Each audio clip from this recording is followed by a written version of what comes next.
আমার জীবনের স্বপ্ন আমি এটা করব, এটাও স্বপ্ন। এই ভিশনও শেয়ার করা যাবে না কারোর সাথে। আপনারা তো ব্যবসায়ী মানুষ, টিপস শিখাই দেয় কিছু। বিশাল বড় একটা কিছু প্রজেক্ট নিছেন, শুরু করার আগে আপনি বলে ফেলছেন শেষ, আর এটা হবে না।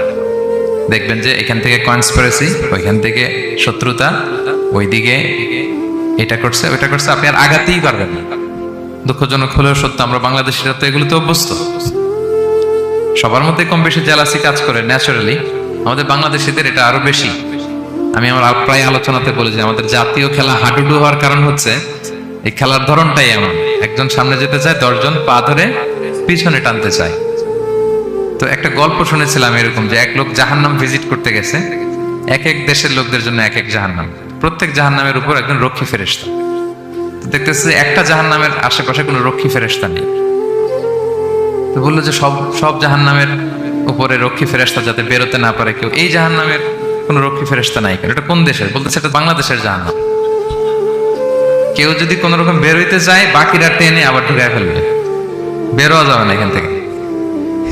তো এটা নাকি বাংলাদেশের জাহান্নাম। এটা জাস্ট একটা মজার ছলে গল্প করলাম আর কি। তা আপনি আপনার ভিশন শেয়ার করলে বিপদে পড়ে যাবেন।